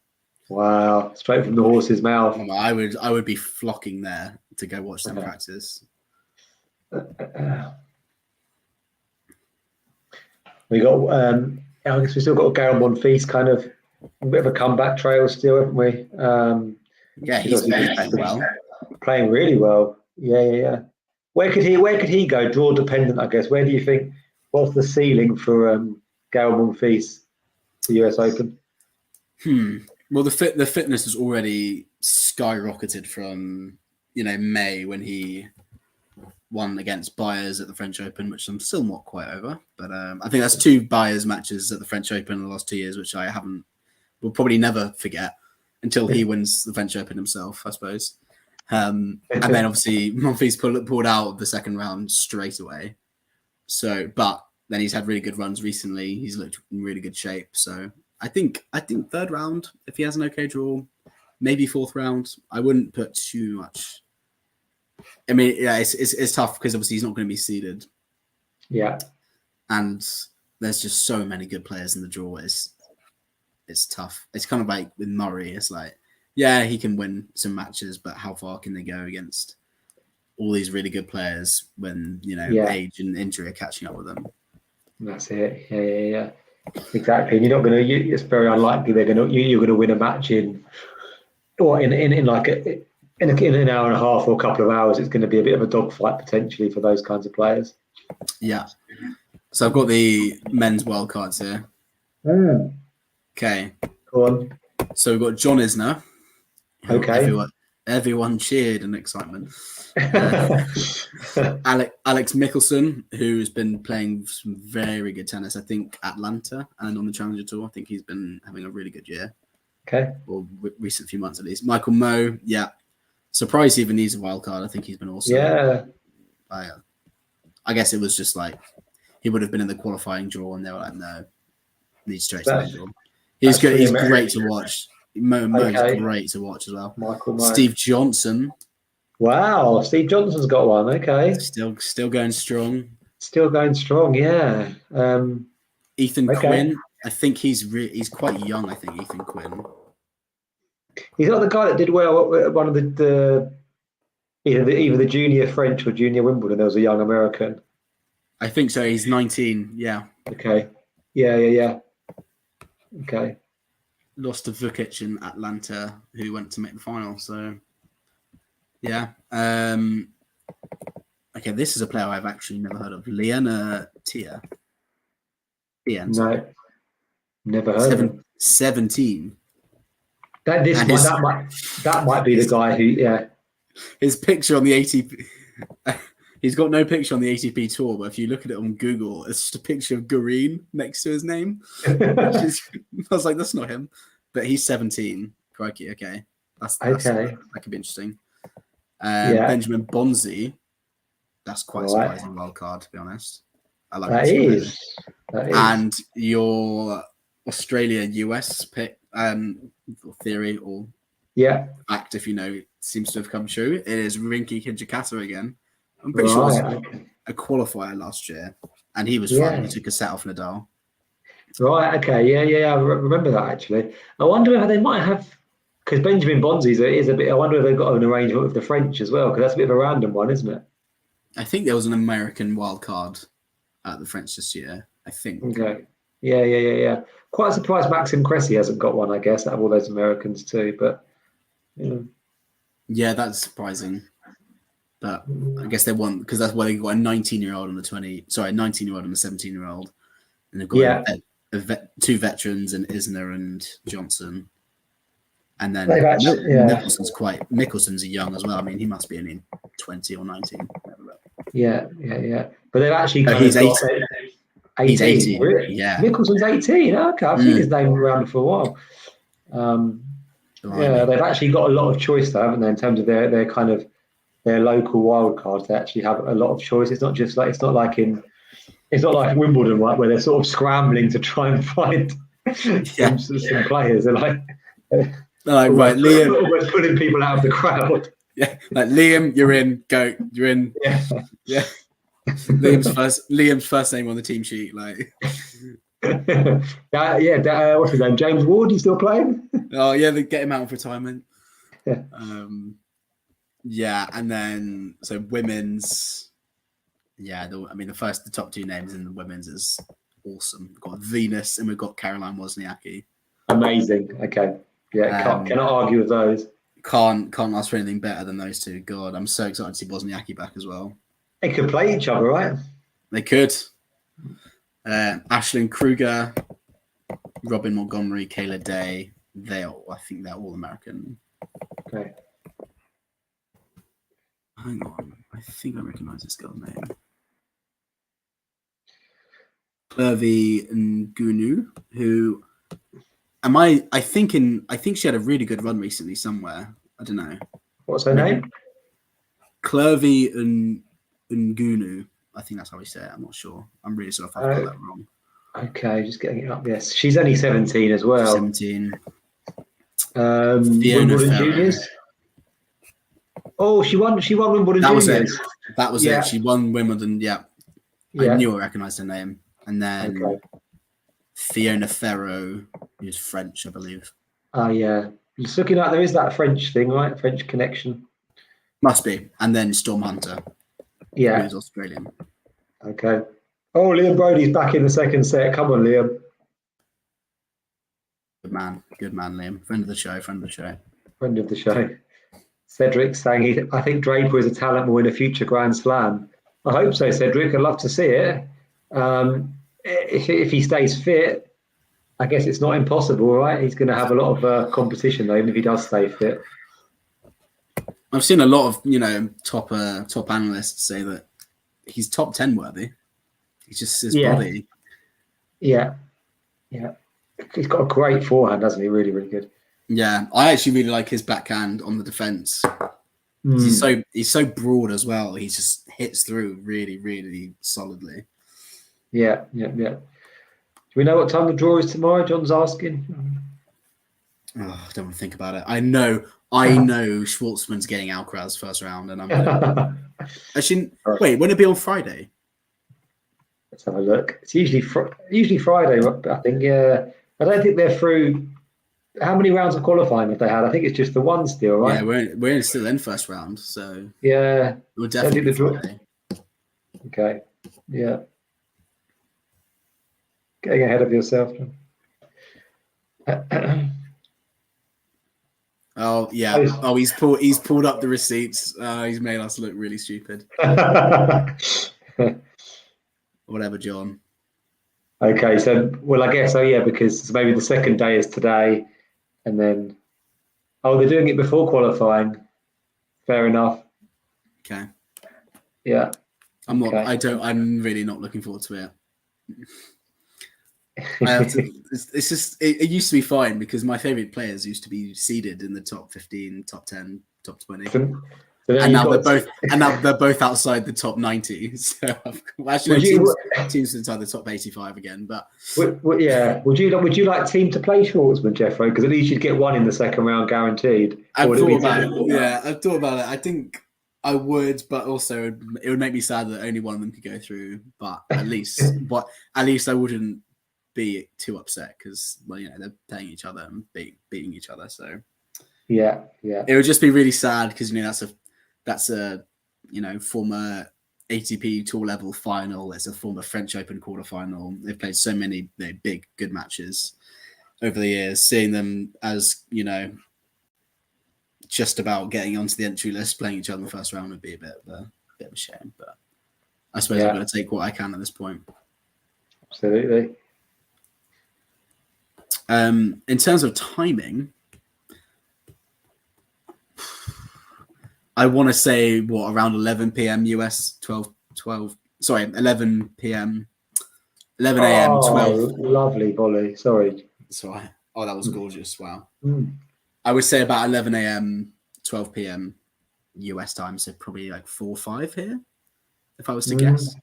The doubles draws being made on Sunday. Is that usual? Singles and doubles draws normally far apart like that, or I always presume they've done them at the same time, but. So they put a time out for the doubles, but not for the 12. No, 12. Oh no, it's 12 p.m. Yeah. Okay, yeah, good guess from me. 5 p.m. UK. It's usually around 11 p.m. for Wimbledon, so I kind of use that to go off really. Yeah.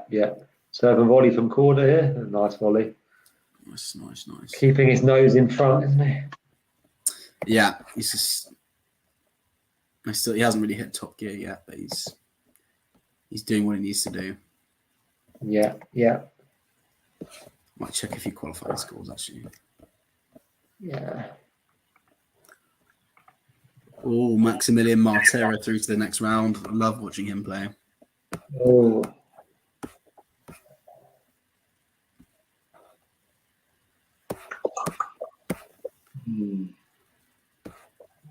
Also got who did I see in it earlier?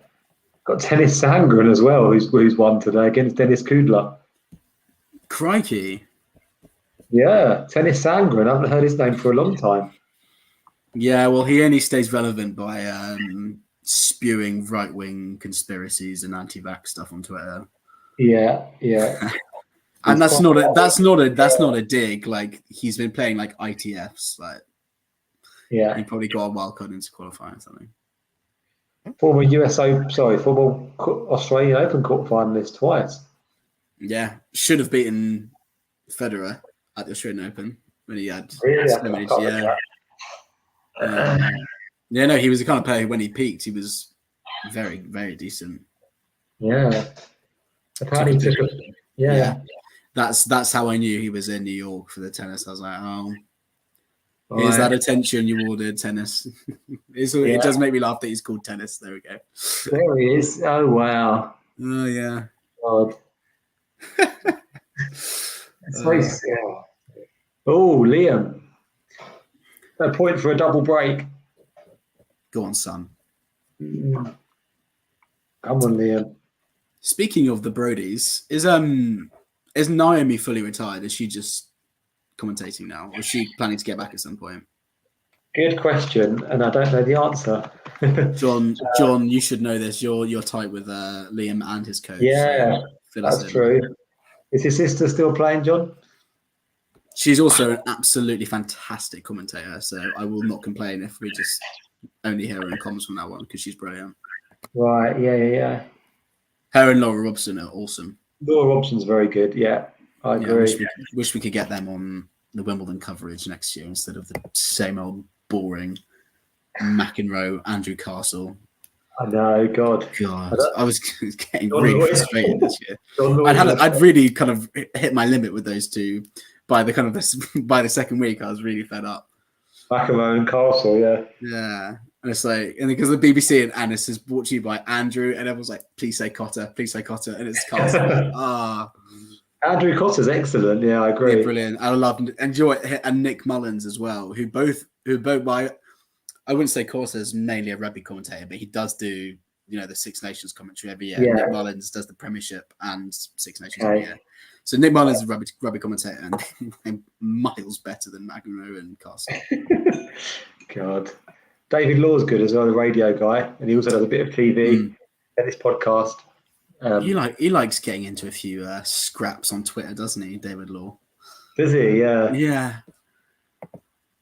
Oh, terrible forehand from Fucsovics. That was going to go, I don't know, that was going to miss the doubles court for sure. Oh, inching towards a break here, potentially, Korda. Yeah.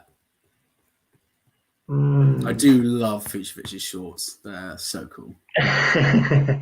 Let's go well with those trainers that John brought up. Yeah. Oh, that's a great serve.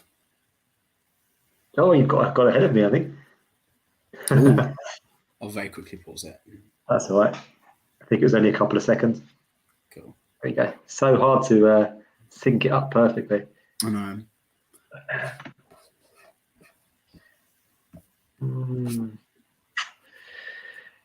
Yeah, Naomi Brodie is retired, according to Wikipedia. Okay. She decides to make a comeback as well, but yeah, she's retired. I think, yeah. Second round Wimbledon, her best.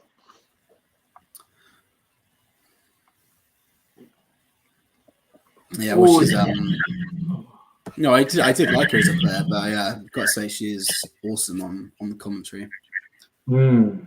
It's quite, to be honest, I do like having tennis on Sky, but the prime coverage of the US Open is so good. And it's really annoying because I'm pretty sure the only reason that they moved it to Sky is because Raducanu won it. And there wasn't enough time. There wasn't enough time after she won it in 21 to secure rights for 22. I think that's what they wanted, but I don't think they could make it work quick enough.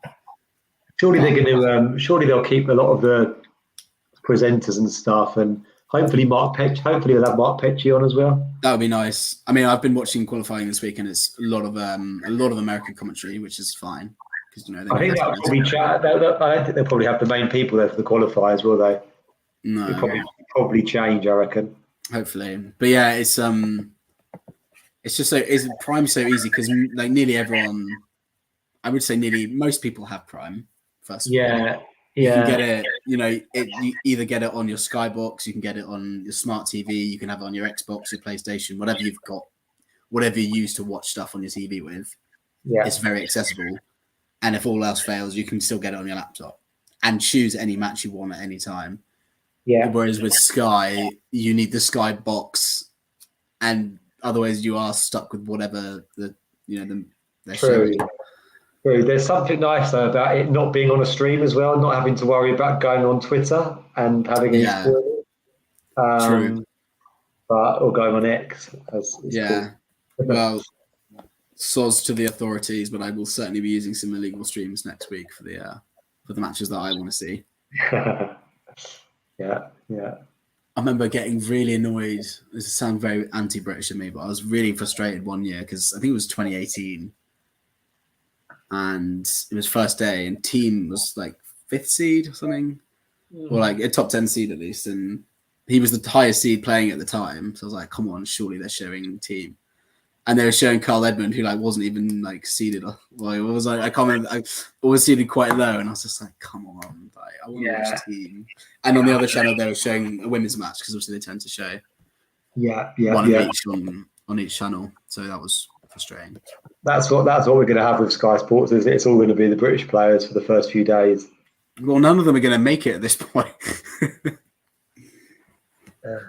Who have we got? So who's in? We've got Norrie, we've got Murray, we've got Evans. Yeah, we got Draper, if he's fit, will play. And then we've got Bolter, Harriet Dart. We've got through her first round, so I think. Okay, Burridge hasn't quite. No, Burridge lost in the Challenger. Why did Burridge just qualified? I think she might have because otherwise she would be playing. Yeah, I think she has. So that's potentially 6 then. So even if they go first, second round, that's still quite a lot of matches. Yeah. I think Korda's broken. I think think he's just broken. Yeah. Yeah. There's a nice backhand up the line. Yeah. Finish off with inch perfect forehand. Yeah.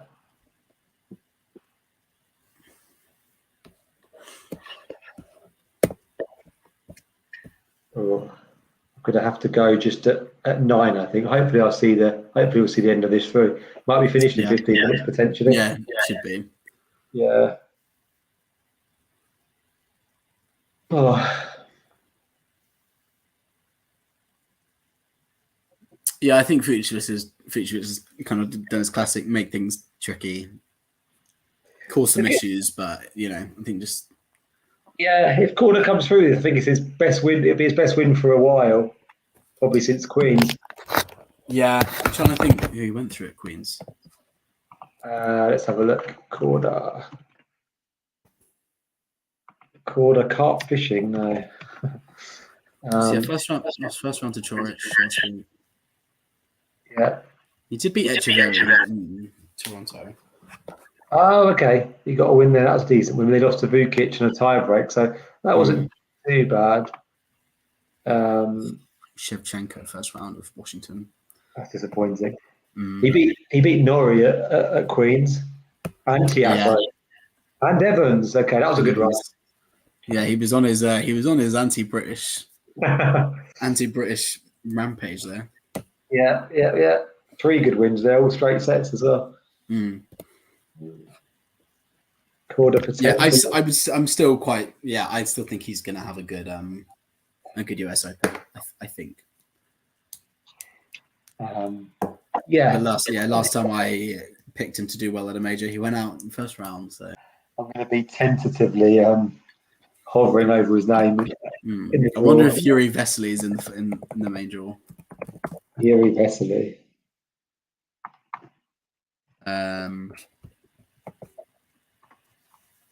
No, he is certainly not. He's not even qualifying. His current ranking is number 455. How on earth has he dropped so low? It shows how quickly you could drop. There's constant Lestian in it as well. So I'm not sure if his ranking was high enough at the cutoff point. I don't know. But he's playing Winston Salem this week, so I presume he's actually qualified then, Lestian. Yeah, I think he's ranked high enough for that. He's not ranked high enough currently. He's outside the top 100, but I think he was a few weeks ago. For the entry list, yeah. It's like Schwartzman. He wouldn't have made it now, but a few weeks ago he just well, actually no, he didn't even make it, but a few withdrawals. Right. It was quite satisfying with Kyrgios out, Schwartzman in. I was like, absolutely glorious. Yeah. Fucsovics back at 30 all here. A bit of pressure on.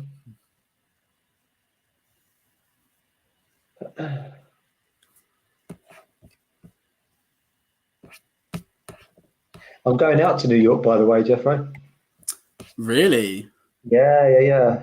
Looking forward to it. So I'm going in the second week. So I've currently got tickets for the Wednesday quarterfinal night session.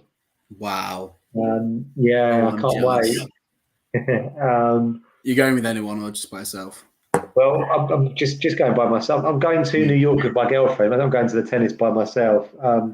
Was hoping potentially that we could. That's the dream.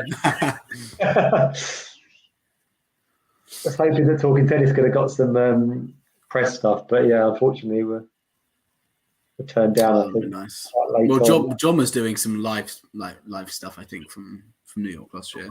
Last year he was. Yeah. So you can be our correspondent. And by the way, love 30. Broken back. I was right. We was writing his obituaries too soon. We were. Yeah. So is that men's and women's quarterfinal? Was it just 2 men's? I think it's just going to be one match. Potentially. I think it's just going to be one men's. I think because it says the night before it says women's quarterfinals, and the Wednesday it says men's. Right. I think it's just going to be one because they also have a day session as well. That's good. You'll get best of 5. Exactly. Yeah. Seeing Alcaraz So Sinner would be great, wouldn't it? obviously we can't do anything because of the draw. But take in mind the seeds, who would your dream quarterfinal to watch be? Well, I guess the dream would be if Runa's number 4, the dream would be Alcaraz Sinner, right? Yeah. Again, I think if That's that could what I was happen. thinking. Yeah. Dare I say Alcaraz Murray Djokovic? Murray, yeah. But yeah, I think Sinner Alcaraz would be the best kind of realistic one. Yeah. Runa Rude could get that again. God, yeah. Me and John watched that last year at Roland Garros. Yeah. Runa Rude. It's really odd. Rude really kind of has his number in that matchup. He does, yeah. I did not expect Rude to beat him this year. No, I had the meeting in the quarters in my bracket, and I had Runa. I think I had Alcaraz Runa final, and I'm completely off. It was his Djokovic Rude, but yeah. I certainly didn't have Zverev Echeverry quarterfinal. I don't think anyone did. God, Echeverry made the quarterfinals, didn't he? I've completely forgotten that already. Yeah, interesting to see how the Argentines do. I don't think anybody had a Zverev Rude semi-final either, did they? No, I'm sure there was people who had Rude, but yeah, Zverev I think exceeded expectations. Yeah, although Rude wasn't playing well going into the French, was he? No, although the Rome semi-final definitely helped his cause a bit. True. Yeah. Oh, that's a cheeky drop shot. I think so. Yeah. Or caught a tiny line. Just in. Yeah. Oh. This is still part of the US Open series as well. That runs from Washington all the way to this. Yeah. So how long are you going to be in New York for? A week. So a week, 7 days. Yeah, it should be lovely. I mean, it's actually it's so easy to get tickets for the US Open. Have you been before, Jeff? Never been. I've only ever been to Wimbledon. That's the only slam I've been to. Oh, okay. It's so if you ever fancy going, I mean, it's so easy to get tickets for the US Open if you're willing to pay the money. It's so easy to get them like face value, which I guess for the semis and final is still a lot. But I could still buy a ticket for the final now if I wanted to pay like £500. I could still get a ticket for the final. Wow. So I mean, I know that's steep. That's cheaper. It's cheaper than Wimbledon. Guess so. Yeah. I mean, it's impossible to get Wimbledon tickets. It's just a complete minefield. Exactly. Yeah, you got to go in the ballots or queue and stuff. Whereas US Open, you can just kind of go online quite close to the match and get them. Yeah, that is really appealing. But then obviously, I'd have to think about flights and finding somewhere nice to stay. Yeah. The accommodation and stuff has like gone through the roof. I think since like COVID, it's just so expensive to travel now. Yeah. But I know the food in New York's really nice, and the tennis will be on. So those are certainly make it worth the while. Yeah, absolutely. Yeah, it'd be fun. Yeah, I'll try and do a video or two from there then. Yeah, that'd be nice. Right, quarter 15:30. What can you do here?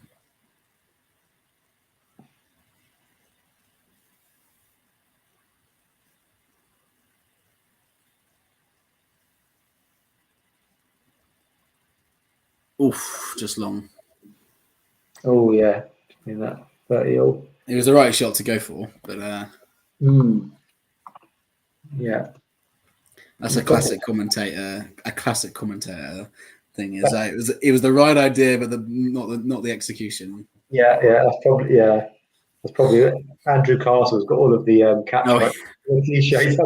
I tell you, who's terrible for saying the same thing over and over again is Greg Rosetsky on Prime. Really, what does he say? So anytime any player hits goes for like an aggressive forehand and wins the point, or aggressive backhand, or comes to the net, whatever, anything like slightly aggressive, he always calls it brave and bold. But he does it about every single player in every single match. Yeah. And if he's talking about a player's chances in a match, he's like, yeah, I really like him. You know, he's brave, he's bold. And he just, you watch like 2 days of US Open coverage on Prime and you will see what I mean immediately. Like, it's the same thing over and over again. Brzezinski, brave and bold drinking game. It's just, oh God. I pointed it out last year. I was watching it with my parents and they were just in hysterics after I pointed it out because it's just constant. That's so funny. Break point for Korda now. Yeah.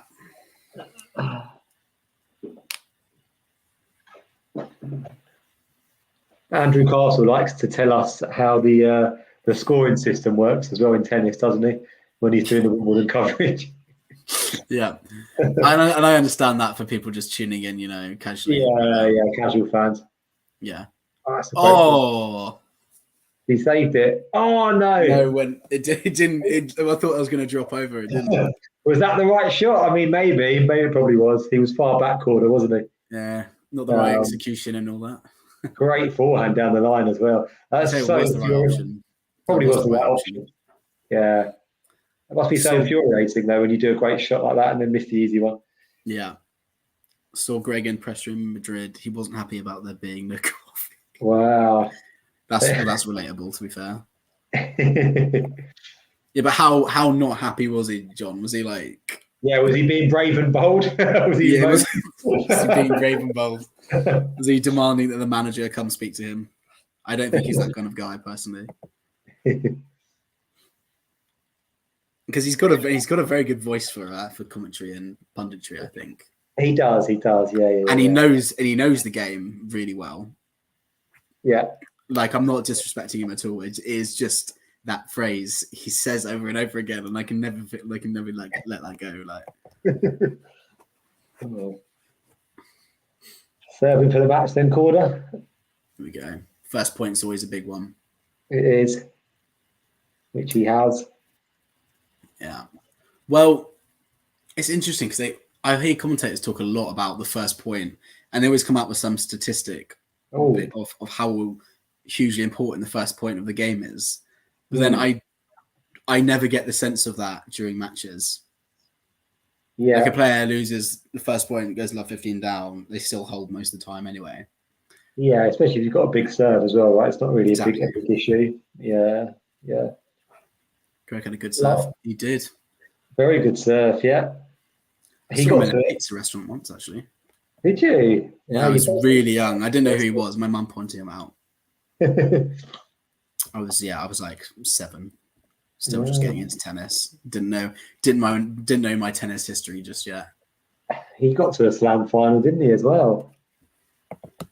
Greg lost in the US Open final. It was the US. Yeah, which was a real kind of, I don't know, I think some of the players we mentioned that haven't got to a final, in all fairness, probably were better players than Greg. Yeah, I'd say that's fair. Yeah, good career. Wimbledon quarterfinal, 4th round at Australian and French. Okay, yeah. It's really weird how Tim Henman was definitely the better player and the more consistent player, and yet it was Greg that made the final. Yeah.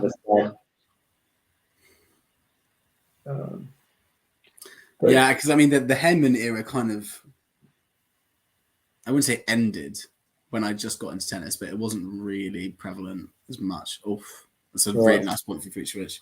It is lovely, yeah. Another breakback point. Yeah, I was kind of getting into tennis when Nadal was winning the French Open. Kind of 05 kind of time. 05 onwards, yeah, and then like 08 is probably like one of my earliest definitive memories. I remember I was a huge Nadal fan, and then I really liked Leighton Hewitt, James Blake, and Roddick. I think they were kind of the players I really liked, apart from Nadal. Yeah. Leighton Hewitt, I used to love his lob. Yeah, the great lob. I don't know how widely regarded this is as an opinion, but I think that 2001 US Open final where Hewitt beat Sampras 6-1, 6-1, 7-5. I think that match effectively ended the serve and volley era to an extent, and then it did kind of get filtered out over time. But I think Hewitt's return game really did change a huge amount in men's tennis. Yeah. I don't know how popular an opinion that is, but that's kind of how I always viewed it. Interesting, isn't it? I didn't realise that he beat him so comprehensively. Smashed him. Wow. But Sampras still won another US Open right after that. I think. 2002. 02 maybe. I think he still won another one.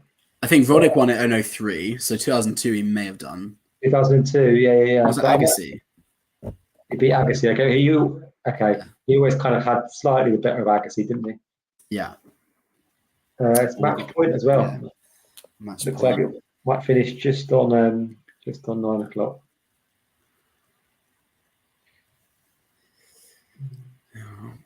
It's not been a thrilling encounter, but there's been some good points. It's not been a thriller, no. There's been some good stuff in the chat. I think we've come out with some brilliant chat. I especially enjoyed Cedric's question on who's the best player not to reach the Slam final.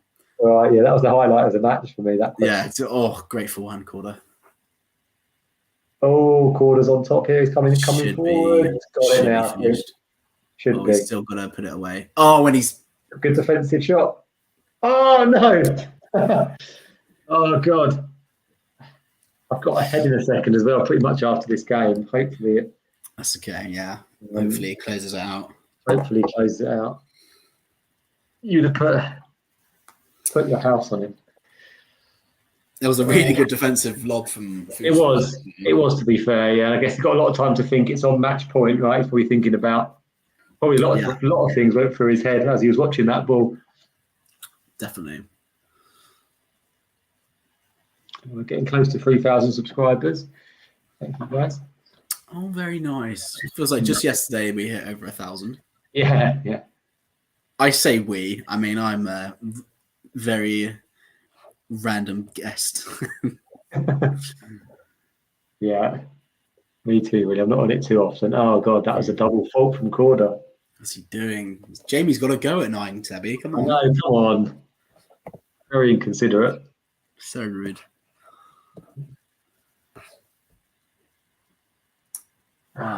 The cat is awake. Broken up just to see Korda finish this off, hopefully. But I guess maybe this could be a symptom. That's a good serve. Was it in there? It wasn't. A symptom of Korda not having very many match wins recently, right? Bit nervy seeing it out. And that's quite good composure, I must say, on that forehand.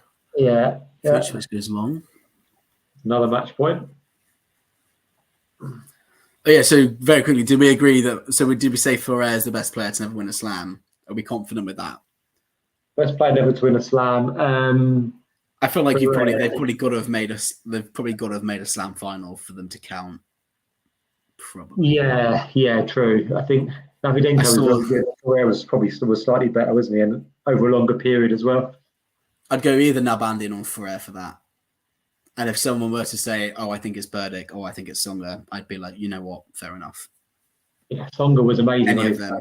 That's the thing, isn't it? In terms of like the ceiling as well. Maybe Songa's ceiling was higher than Ferrer's, but Ferrer's floor was lower. If that makes sense, he was super consistent. Yeah. So Nalbandian, Ferrer, Songa, Burdick. Any of those four, I would give it to. Yeah. But the non-slam final answer of Davidenko, I think, was a really good shout. Yeah. And there it is. Sebi Korda is through to the next round. I'm assuming the quarterfinals. I think Korda finalist. Korda finalist. We'll play Nakashima or Gasquet. Nice. Oh, that could be fun. Yeah. Cool. All right. Well, peace out, Jeffro. Fun doing it again with you, mate. Great to chat to you, mate. Yeah, you too. Cheers, John. Cool. Cheers, we should try and grab another stream during the US Open if we can make it work. Yeah, definitely, mate. First week for sure, hopefully. Yeah. And have a sick time in New York. Obviously, when you see Dominic Thiem in your quarterfinal, give him a cheer from me. I will do. Team Diego quarterfinal, right? Oh, my dream, my actual dream.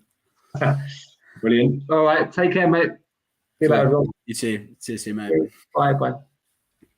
If you enjoyed this video, make sure you hit that like button. Don't forget to subscribe and click that notification bell so you don't miss out on all things tennis.